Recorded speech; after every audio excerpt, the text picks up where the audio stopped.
Today is Tuesday, February 27th, and this is William Michael of the Classical Liberal Arts Academy. It's easy to see the problem in the minds of men in this generation. It's easy to see it because if you look, especially on social media, and you pay attention to who the popular personalities are, you'll see that they have something in common. And I'm talking about popular personalities among who I guess we could call conservative speakers. I'm thinking about men like Charlie Kirk,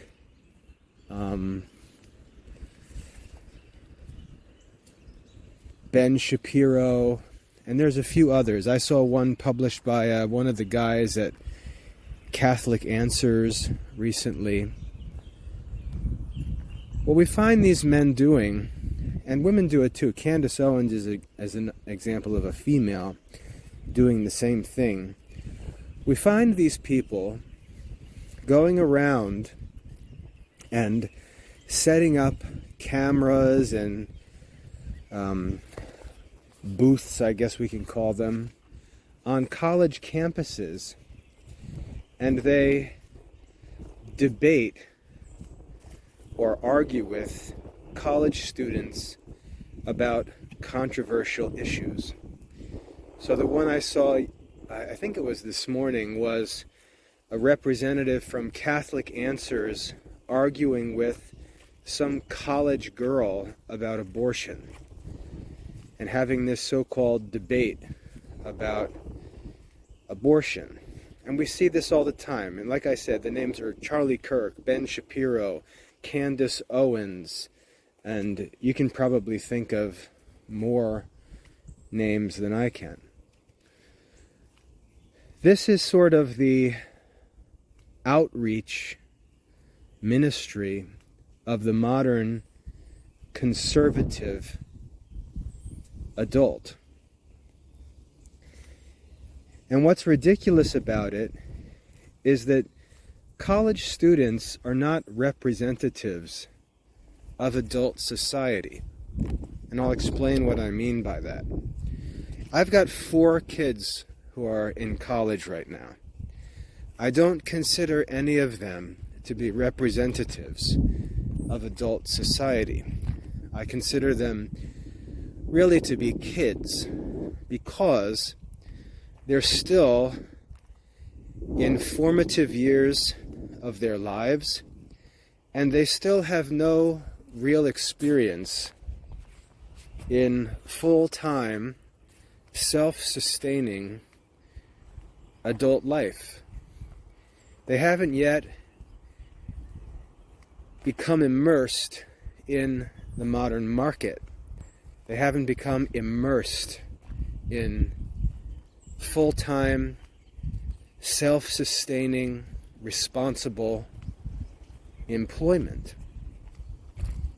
They're still in college mode. They're still dependent. They're still not accountable for their ideas, decisions they make. Their lives are not sustainable, and so on. They're still living in this life of potential, this potency phase of their life. They haven't yet begun to become self-sustaining adults. And so they've got all kinds of opinions about all kinds of topics.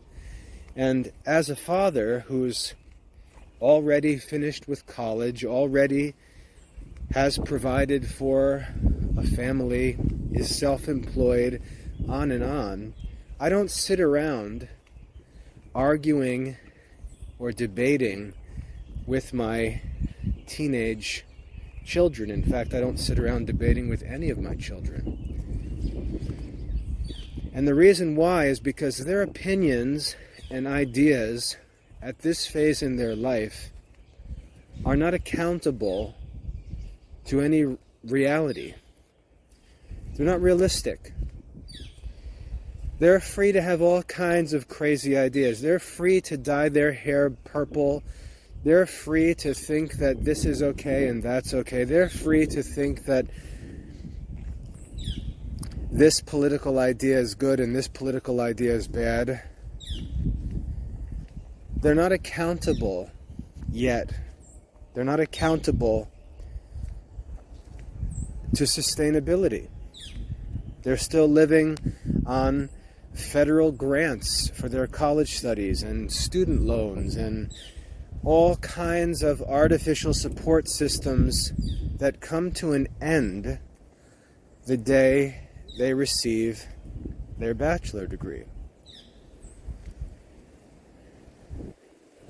Pell Grants, for example, help many college students in America cover the costs of college studies. Well, there are no Pell Grants for graduate students. And over time, these temporary artificial benefits begin to disappear, and young adults are forced more and more to hold opinions, to maintain practices, and so on, that are sustainable, that are accountable to reality. And until they enter into that phase of their lives, they're free to think and say and do whatever they want, because there are all of these artificial, temporary supports to keep them afloat. But they disappear in time. For those who don't go to college, this happens at high school graduation. But college allows young adults to put that day of reckoning off, to push it back 4 more years, 6 more years, 8 more years. And during that window of time, they can continue to explore and experiment with all kinds of wacky ideas and behaviors and practices. And we all have to understand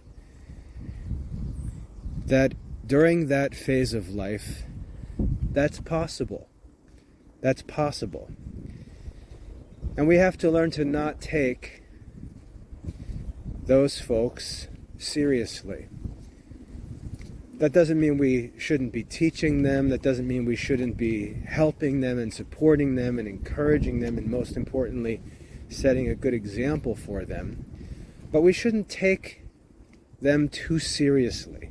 And we should teach themselves not to take their ideas too seriously. With my kids, I don't pay attention to these temporary college or teenage fads and ideas and changes. I really don't care. I have one pretty basic rule with my kids, and it's don't do anything permanent at this phase in your life. Don't make any permanent decisions. Don't put that big dragon tattoo across your face. You're going to regret that. Those sorts of things.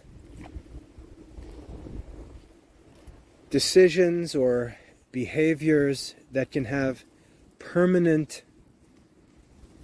influence on their lives, I tell them very seriously to avoid.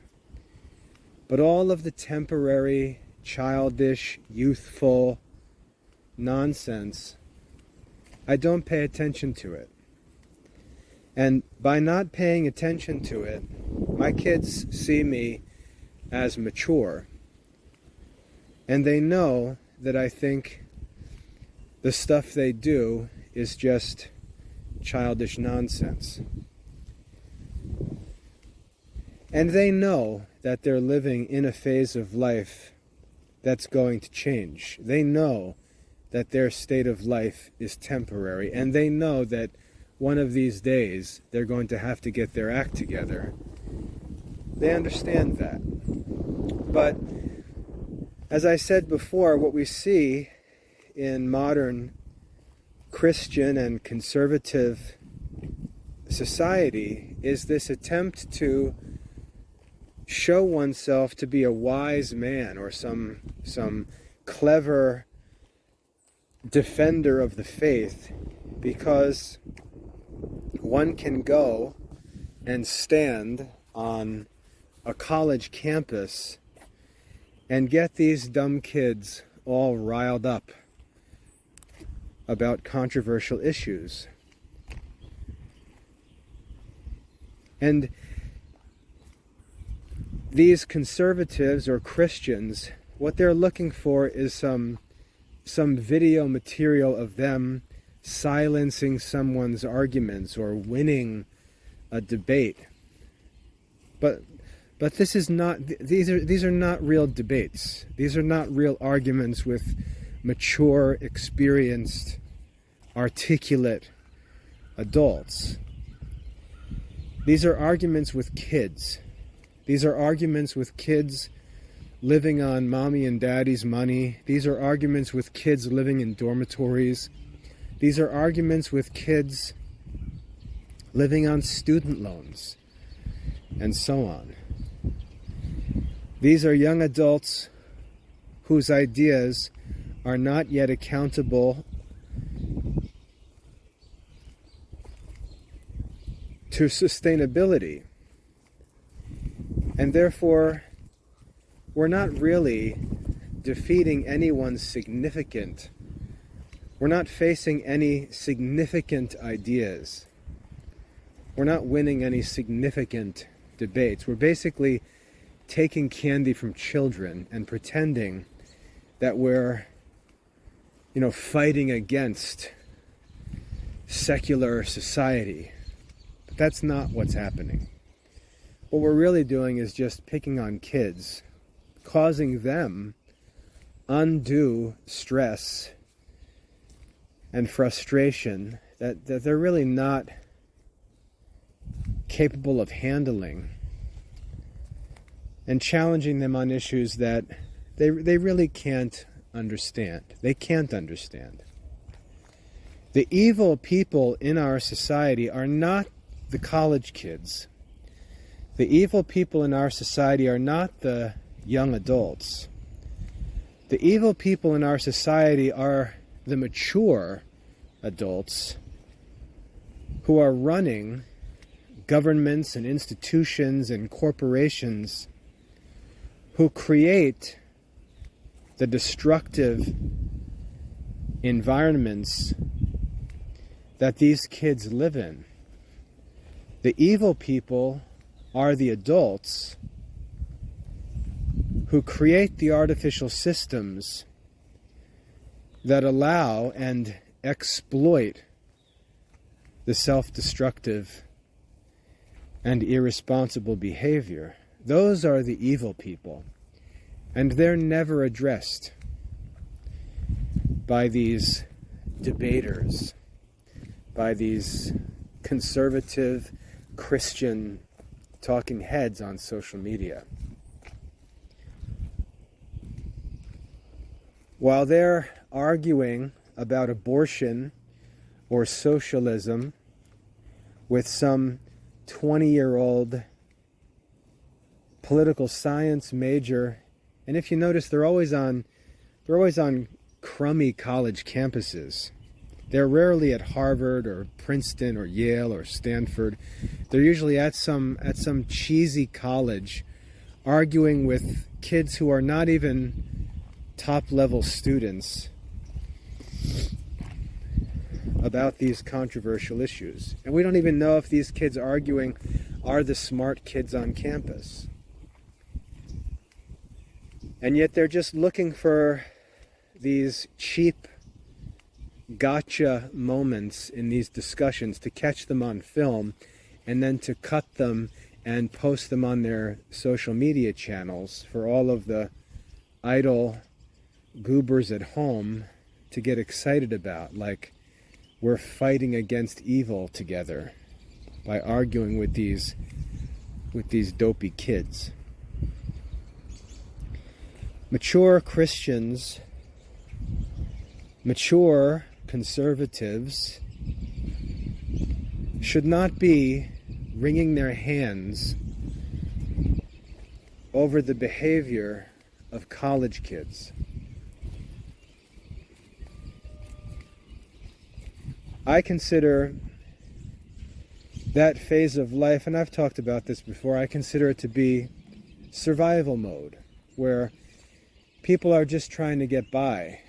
They're sort of in this transitional stage of life.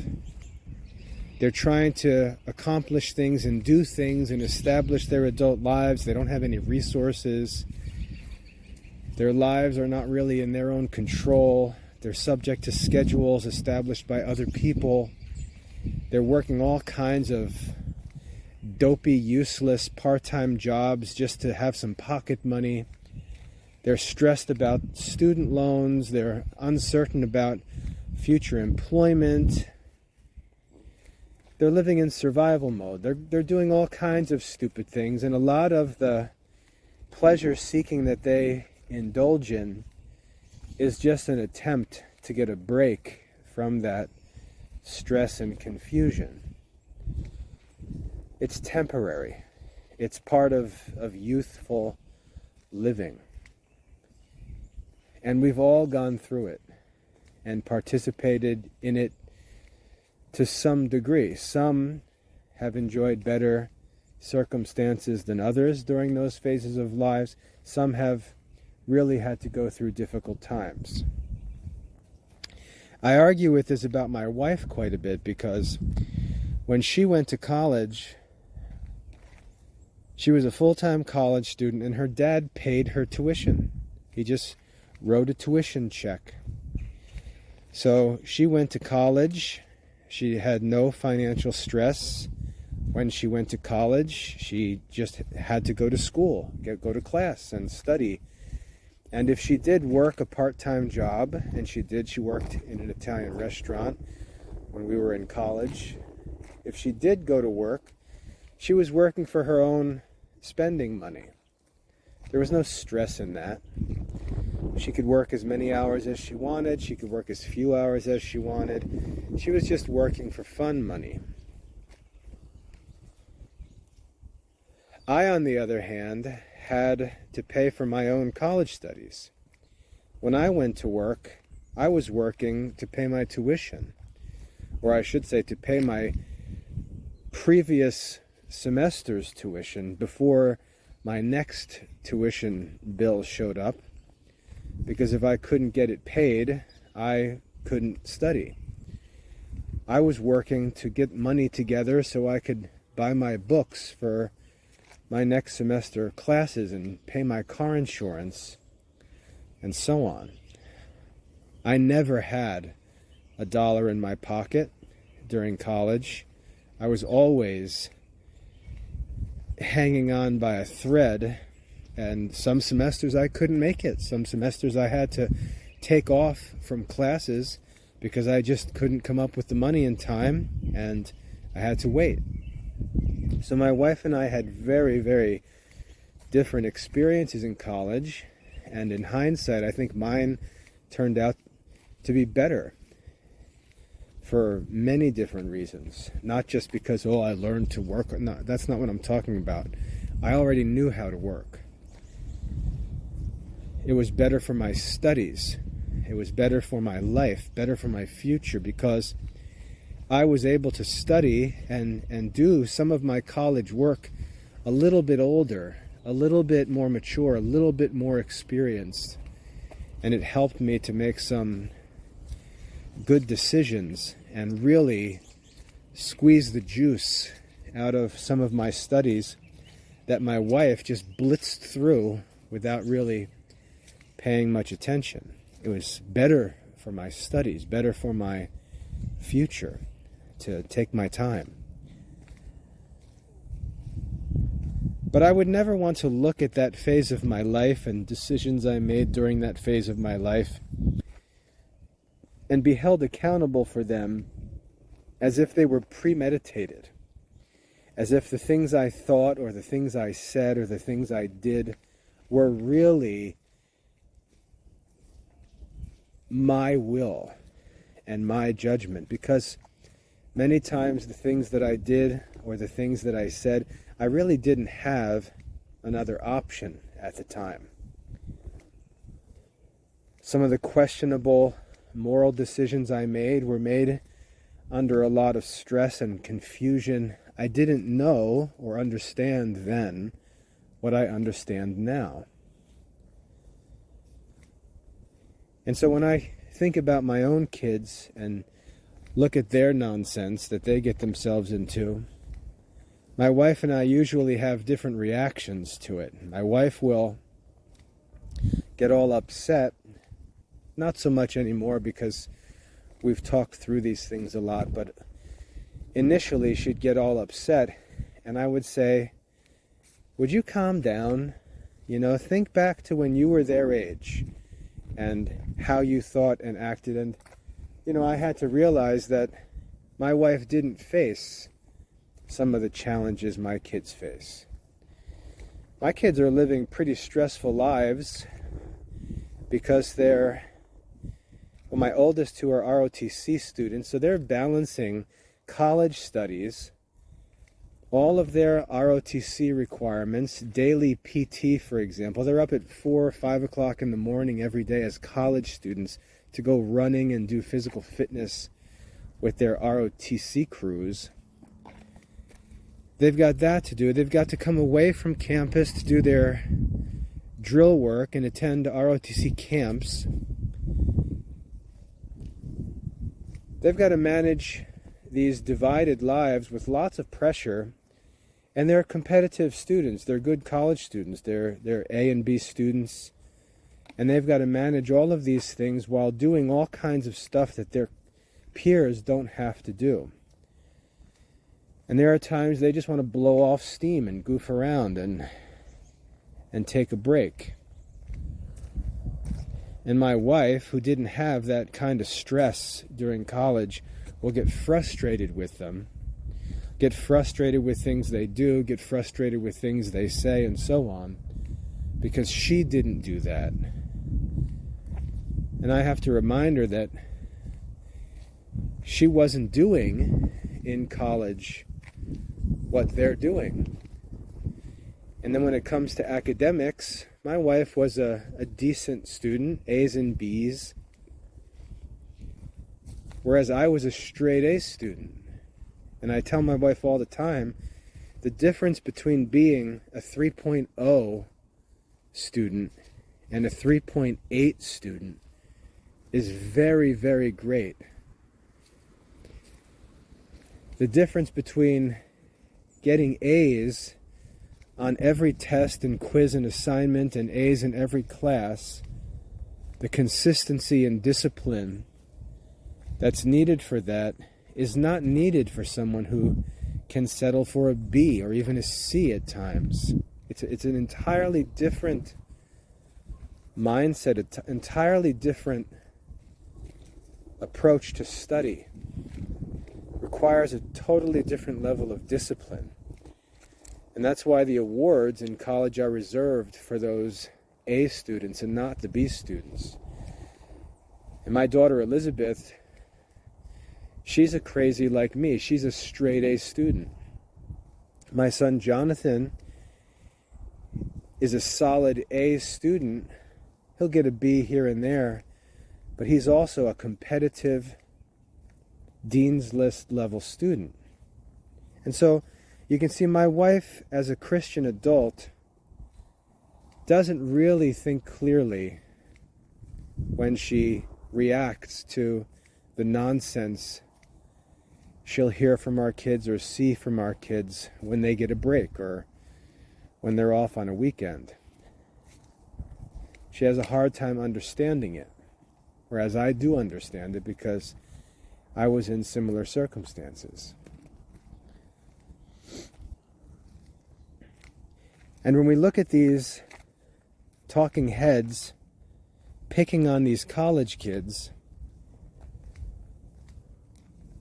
we can't fool ourselves and think that we're engaging with the culture and taking on modern society and fighting against the forces of secularization when we're arguing with 20-year-old college students. Like I said, the real influencers in society are not the kids on Instagram or on college campuses. They're the people running the universities. They're the people running the state and local governments. They're the people running the corporations, running the media agencies. And these people aren't engaged with those people. They're not answering their arguments. They're not overcoming their attacks or their strategies. They're not blocking their influence. They're picking on kids. And that's really not where the cultural battles need to take place. If you think about, I want to recommend something to you actually. There's this new president of Argentina. You might be familiar with him. I don't even know his name off the top of my head. But if you see him in the news, he comes across as a maniac. He's a crazy, wild, public figure.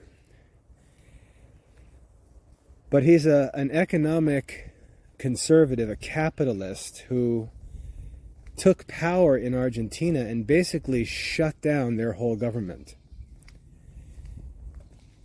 He's a very vocal anti-socialist politician, and he recently spoke at the Republican conference, what is it, a CPAC convention. He spoke, and he only speaks Spanish, so it was a Spanish speech, but it was translated as he spoke it. You can find it on YouTube. It's about an hour long, but he gave a detailed lecture on the nature, or I should say, the pros and cons of capitalism and socialism. And it's a master class. And you can see this guy who's got this flamboyant, crazy personality publicly, which is very entertaining and attention grabbing, to put it mildly. He waved during his campaign. He waved a chainsaw over his head as he promised to cut off all of the unnecessary, wasteful branches of government. He's really entertaining. But he's not a joke. He's not a goofball. He can play this part publicly for the sake of attention and to stir up his voter base and get people excited. But in this speech he gives at the CPAC convention, he shows how serious he is as an economist, as a political thinker. That all of that excitement, all of that rhetoric, all of that campaign craziness is really just the outward shell of a very, very serious, principled political mission. And I recommend, if you have the time, find it and watch it, because he explains how capitalism works and why socialism cannot ever work. And it's brilliant. And the reason why I am talking about this is because in that man, you see an example of an adult who is taking on the powers of this generation. It's not the Charlie Kirks and the Ben Shapiros and the Candace Owens. They're just making money for themselves by entertaining idle people, picking on kids. They're not doing the work. They're not building schools that that provide alternatives. They're not taking over states or towns or school boards. They're not taking over industries and redirecting businesses. They're just making money for themselves with what appears to be some kind of culture clash activity, but it's not. It's idleness. They spend half their time fighting against each other. But if you look at that leader from Argentina, he's an example of a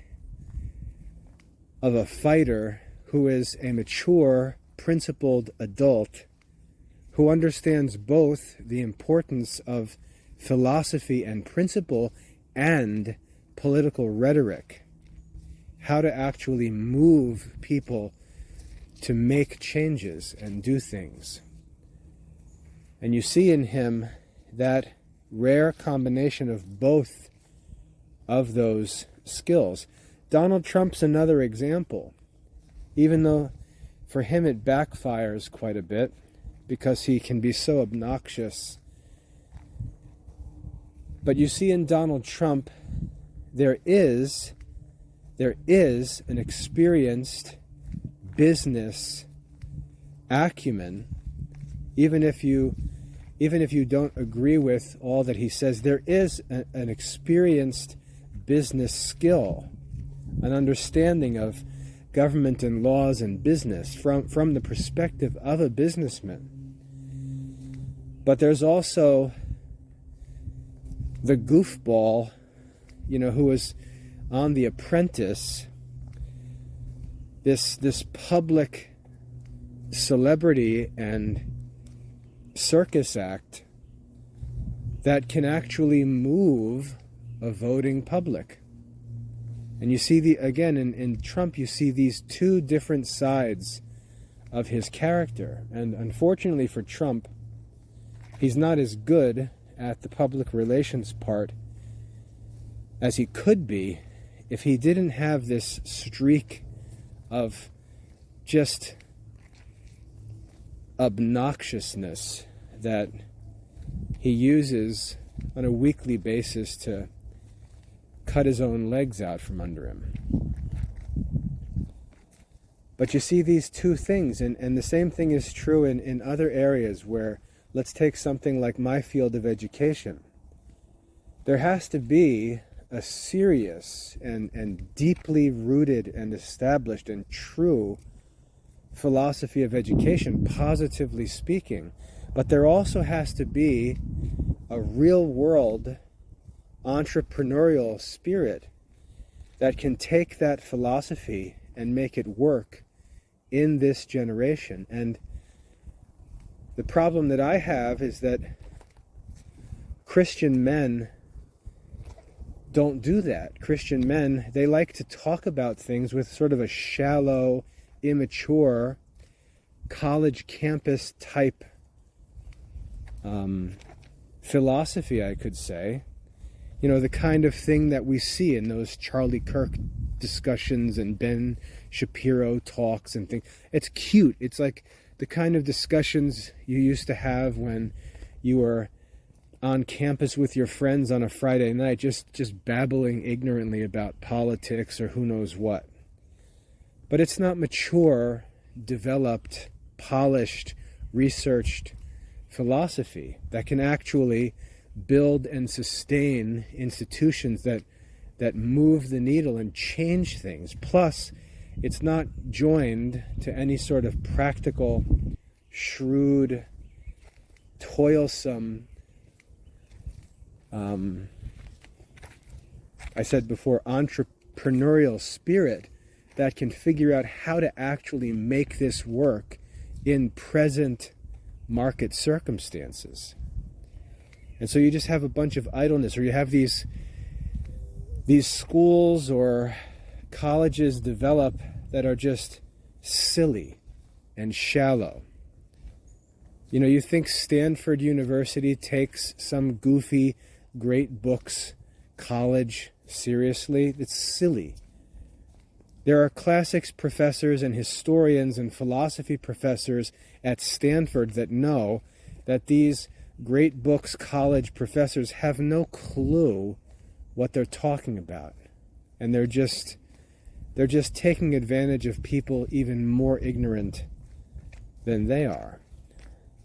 No one takes that stuff seriously, except the people making money off of it and the crowds of more ignorant people that they can find to waste their college years at these silly private schools, where they're not even getting a real classical Catholic education, and yet they're paying real college money for a scam. And it's because these men lack both of these skills. They lack both the skill of real research and true philosophical understanding and depth, and they also lack a cunning, creative, entrepreneurial spirit to find modern solutions for timeless, or I should say, to find modern methods of bringing to life ancient solutions. And this is the kind of work that adult Catholic men should really be engaged in. Now, for example, if we talk about starting a school, the problem is that educational law, accreditation, funding, inspectors, facilities, all these different things, they're all going to be designed en masse for modern applications. And so if we want to establish a radically superior educational program, nothing is going to be designed for what we want to do. So you can't just go and do stuff. You can't just hire an accountant. You can't just hire an attorney. You can't just go through the normal motions.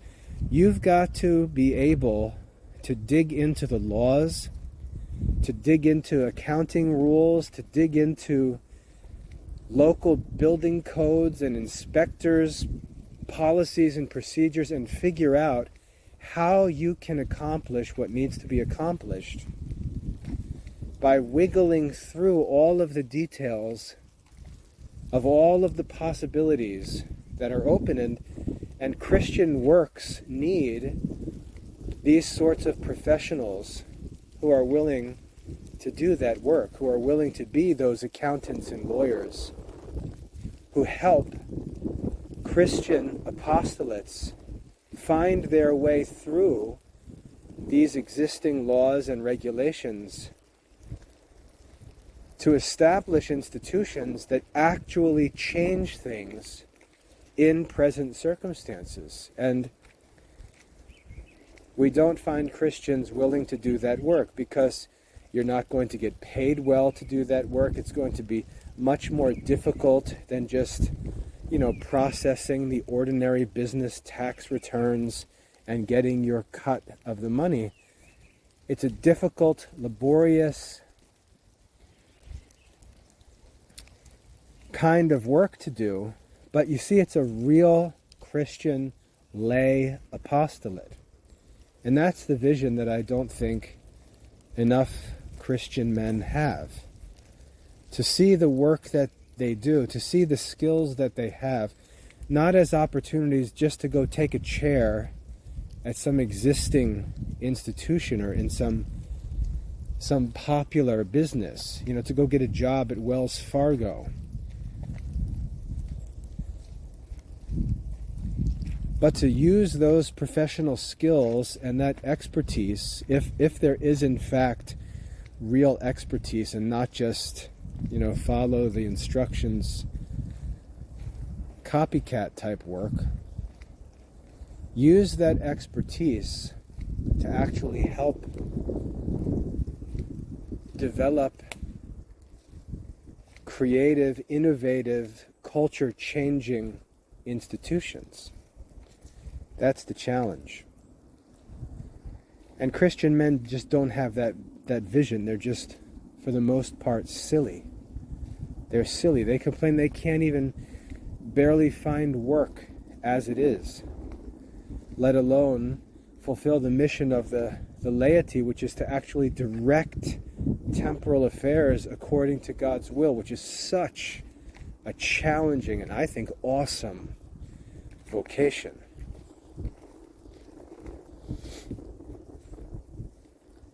When we look back at the lives of the saints, we see that this is the kind of work that they did. They did this complex, creative, cunning work to find ways to establish things that were almost prevented by laws and regulations, but could be established, could take root by really careful planning and development, by very creative means. And that's really the work of the laity. That's really the work of the laity. Priests can't do this kind of work, even though some extraordinary saints like John Bosco or Padre Pio may have done in the past. In the main, priests and bishops can't do this sort of work. Monks and nuns can't do this sort of work. This is the work of the laity. But you see, it takes a real level of expertise in a field to be able to wield that profession in a creative way. It's like watching, I used to be a basketball player and a basketball coach, and when I watch basketball, there have been a few players who I look at and say, they're the real wizards. They're the real masters. One of them, of course, would be Michael Jordan. Michael Jordan is a different level than everybody else. Another one that I would name among contemporary players is Kyrie Irving. These guys are different. There are kids who grow up and they say, I'm going to practice Michael Jordan moves. I'm going to practice this move I saw Michael Jordan do one time where he did this and he did this. And we could say, look at Allen Iverson, he did this like Michael Jordan. And Kobe Bryant can say, I copied this off Michael Jordan. Michael Jordan wasn't copying anybody. Michael Jordan was an extremely well-trained, fundamental basketball player who was extremely competitive. And he had to find ways to win. And so all of the craziness that he did, all the crazy shots, all the crazy moves that we see in highlight reels and things like that, they weren't planned and practiced. They weren't drawn up on the sidelines. Those were examples of a person using his expertise in creative, cunning ways to overcome obstacles and achieve his desired results. And that's the kind of expertise, that's the kind of competitiveness and drive that Christian men need in their different professions. Not to simply go and get a paycheck, not to simply go and make enough to pay the mortgage, not to simply go and get a job working at the well-known firm where you're surrounded by unbelievers who do the same work you do. That's really not the kind of expertise that's needed. The kind of expertise that's needed is to have your craft so thoroughly mastered that you can figure out how to use that craft in innovative ways to solve problems that have never been solved before in circumstances that Christianity has never faced before, and continue working and working and working until that solution is found. Whether you're an accountant or a lawyer or a computer programmer or a construction worker or an architect or an engineer, that's the challenge for the Catholic layman, to take his skill, to work and study, to become cutting-edge master of his craft, and then to bring that craft, to bring all of that skill and experience and understanding, to bring all of that and set it before the Catholic faith, or these different streams of Catholic works in the world, and say, how can my craft serve this mission? And I think that's the vision for secular work that maybe other generations used to have, but modern Christians don't have it. They don't understand that. And so they see, I talked about this the other day, they see almost a division between their craft and their Christian life, rather than understanding that their craft is a weapon in the hand of the Catholic faith. But they don't develop it to a point where it becomes helpful.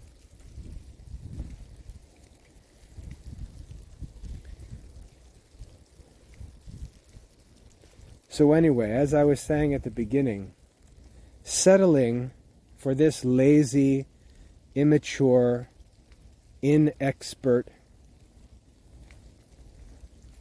picking on college kids is where many Catholics are at. It's where conservative Christian culture is at. And it's why Christian culture in this generation is so uninfluential. The people who are working at the top levels of secular society or anti-Christian society, we could even say Muslim or Jewish society, they often understand this concept. They understand this idea of the laity working with this combination of innocence and shrewdness that Jesus calls for. You see them working like this. You see Jewish people organized behind the scenes, running banks, running schools, running universities, working in law, working in politics, and so on.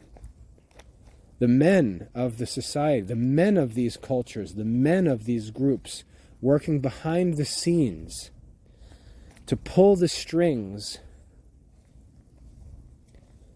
in places that no one sees, so that their wives and children can enjoy benefits in secular society. Muslims understand these things. You'll see them move into an area and get involved in the local school board, get involved in local politics, bring their professional skills to work at the service of the Muslim community. You'll see Muslims do this. You'll see all different groups do this. And in the old days, if there was anyone who understood this, it was the Catholics. Catholics understood this. Catholics took control of all of European society. Think about the Medici family, running global trade and commerce, and how that was all set at the service of Catholic culture and Christian worship. Look at a man like Thomas More, who's a master lawyer and politician. An expert in the law, in the same way that Michael Jordan is an expert in basketball. We see these people all throughout history, but we don't see many of these people today. Today, Christian men are often silly. They can't even figure out how to provide for their own needs. They can't figure out how to maintain employment that can provide sufficiently for their wives and children. We find Christian men, and I'm sorry if it hurts, but Christian men who need their wives to go out and earn money because they can't figure out how to earn enough money to provide for the woman that they marry or the kids that they produce. Now you might say, oh, well, maybe they're just simple guys and it's hard because... No, these guys are on the internet commenting on papal encyclicals, commenting on controversies among bishops, commenting on politics, but they can't earn a living because of this fake, childish Christian culture.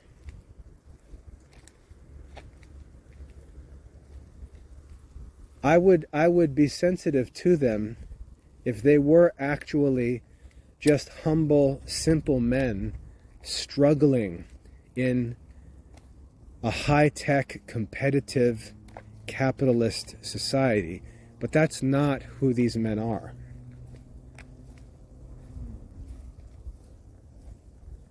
They're men who never shut up about a million different issues and yet can't pay their own bills.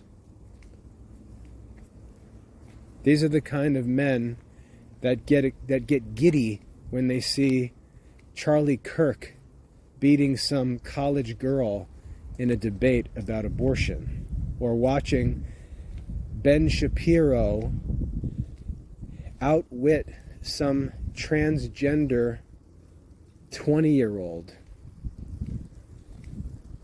It's silly culture. It's not real adult Christian men's culture.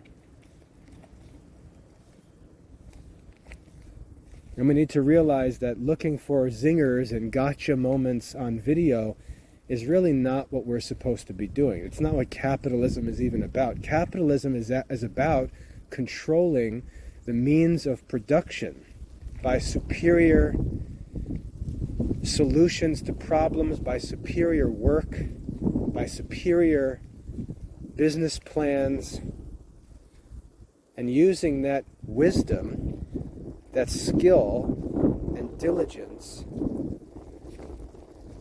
to control the market. That's what capitalism is about. Capitalism is sort of an economic meritocracy.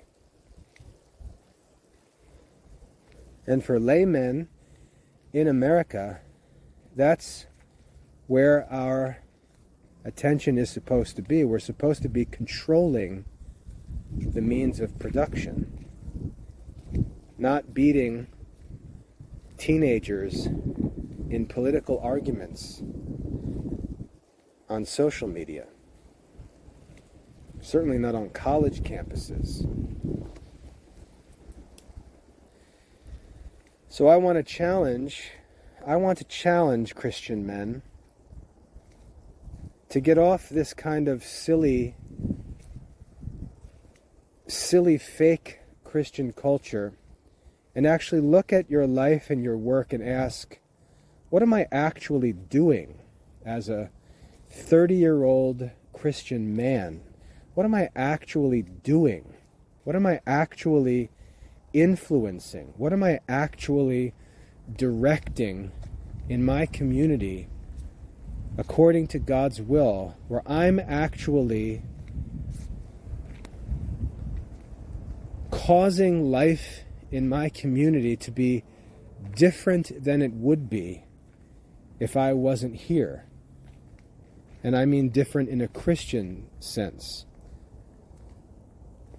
It's like when you watch the movie It's a Wonderful Life, and you've got George Bailey kind of crying in his beer because his life is so hard, complaining, wishes he was dead and all this stuff. And the solution for his problem is for Clarence to kind of snatch him out of his life and show him what the world would be like if he hadn't lived. To sort of show him the world without his influence. And he sees that, Clarence actually says to him, you've done a lot of good in the world. And he had, as silly as that movie is, the character George Bailey had done good, and he's caught up in the stress of his present circumstances, but he had done a lot of good. My question is, what actual good are we doing? What actual influence are we working to have? What field, what line of business, what institution are we actually working to create solutions in that are truly Christian solutions? Or are we just floating around on this river of modern culture, doing what everybody else is doing and pretending that we know some really good one-liner arguments that can really zing a pro-choice person, that's really what Christian culture is. That's really what the Christian laity is supposed to be doing.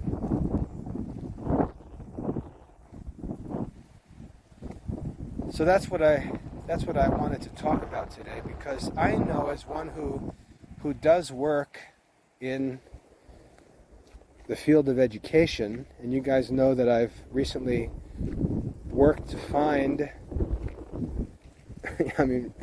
what I think is a pretty incredibly creative way to get the classical liberal arts accredited in modern society. If I could share a lot of the details of what I had to do in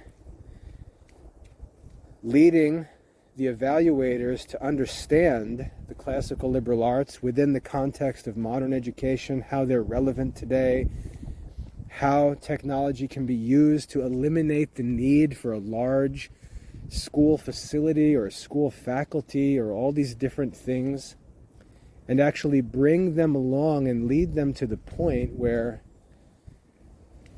they're ready to recommend us for accreditation.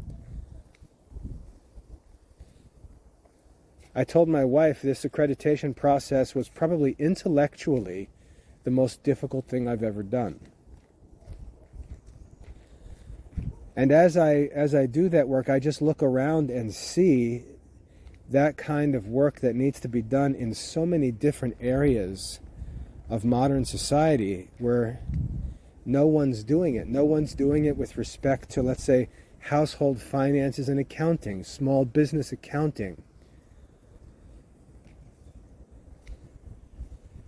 computer programming, payment solutions for modern businesses. You look at all of these different industries, all of these different services that are needed for business to operate, for business to work, and you just find no Christians in any of these areas. There's no Christian innovation. There's no Christian options.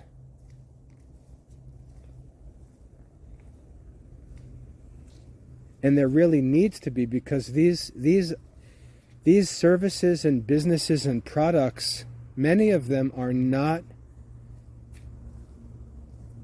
conducted in harmony with Christian morals or Christian values. And they need to be. They need to be.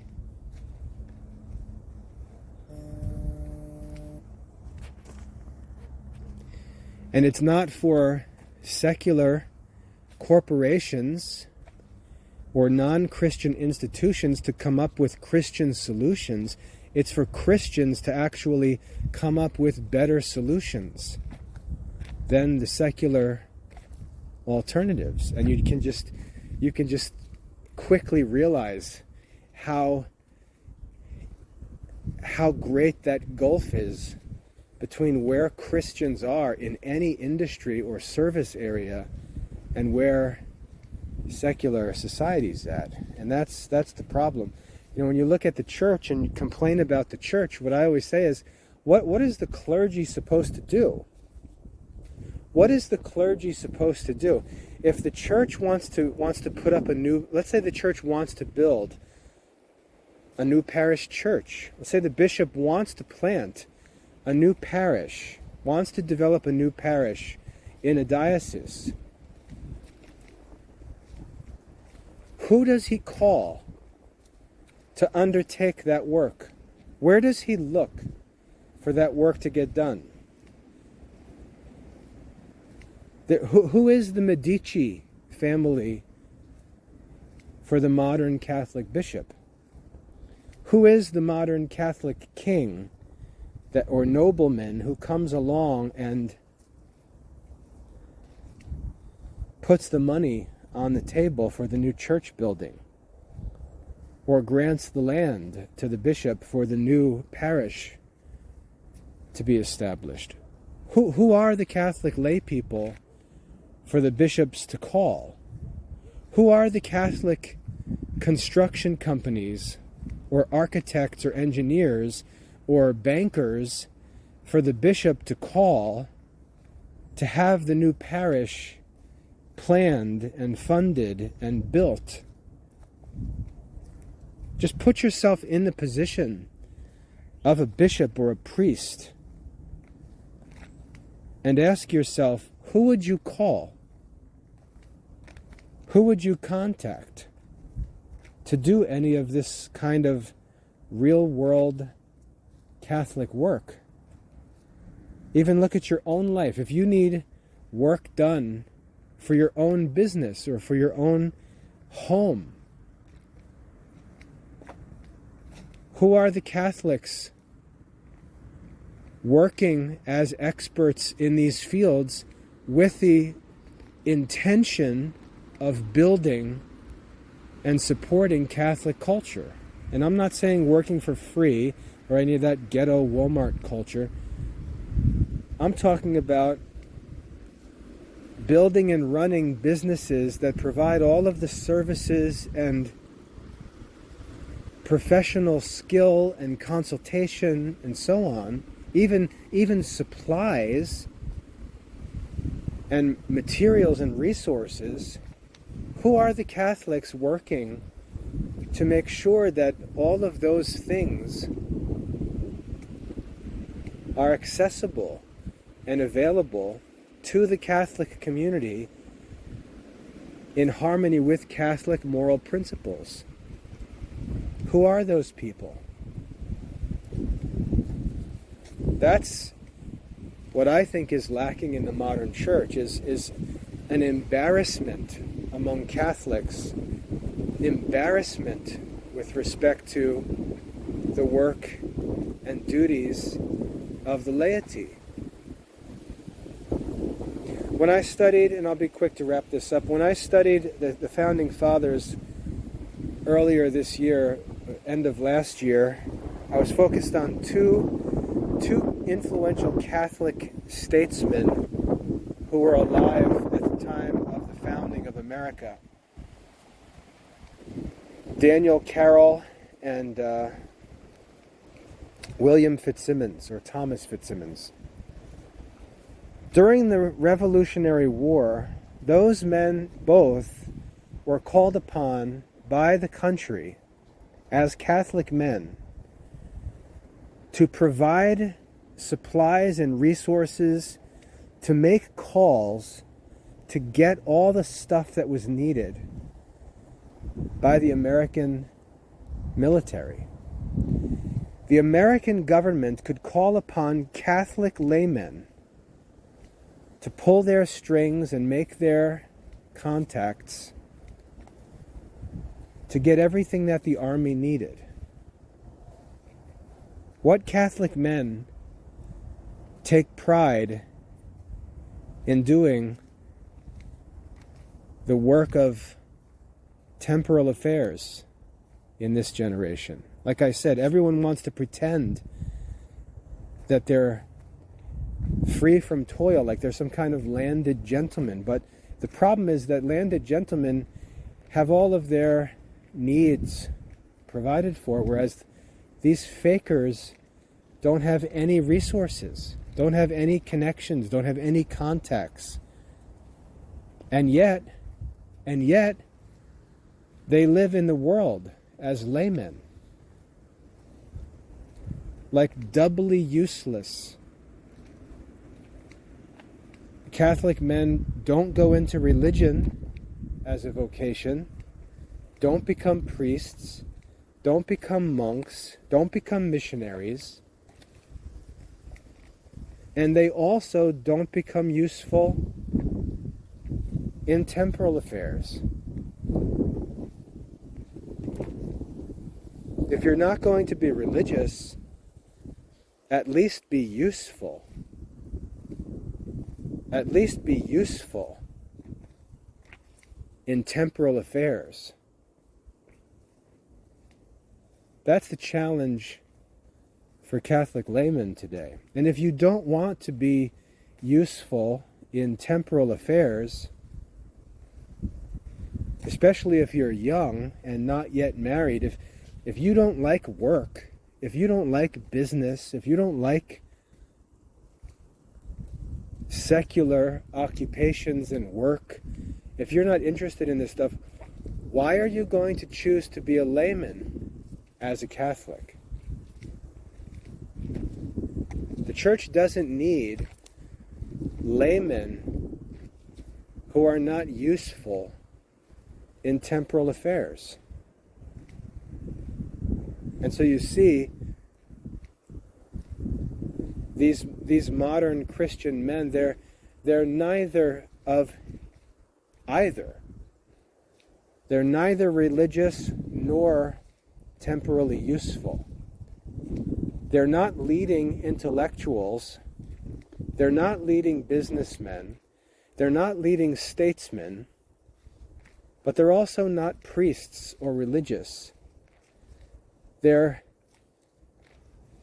arguing with college kids, pretending that they're some kind of intellectual. But what they're really doing is neither. And that's what I would argue is really the cause of the troubles in modern Catholic culture. And it's true in every area. It's true in art. It's true in music. It's true in education. It's true in any line of business. It's true in politics. It's true in law. It's true in finances. You have men, Catholic men, who chose not to be religious, but who also don't want to engage professionally, diligently, in any of these fields. But they just do the bare minimum. And like I said, if they can't earn enough to pay the bills doing the bare minimum with this dopey political commentary culture that they live in, imagining themselves to all be G.K. Chestertons, even though G.K. Chesterton was a professional author, they just send their wives to go make the rest of the money that's needed. And until this culture, this male culture changes, I don't blame women for wanting to live on contraception and to get abortions, because the men who are supposed to be there to guarantee women a safe, comfortable, healthy, well provided for life, those men don't exist. And that's one of the reasons why the college campuses are filled with pro-choice young women. So anyway, I say this hopefully to be encouraging, because personally I find this kind of work to be so challenging and satisfying. You know, my field is education, but the same is true in every different field. And I think if you actually are interested in different fields, I hope you understand how that field can be cultivated, or how your skill in that field can be cultivated to become really useful in this life. That's my intention. I hope that's helpful. God bless.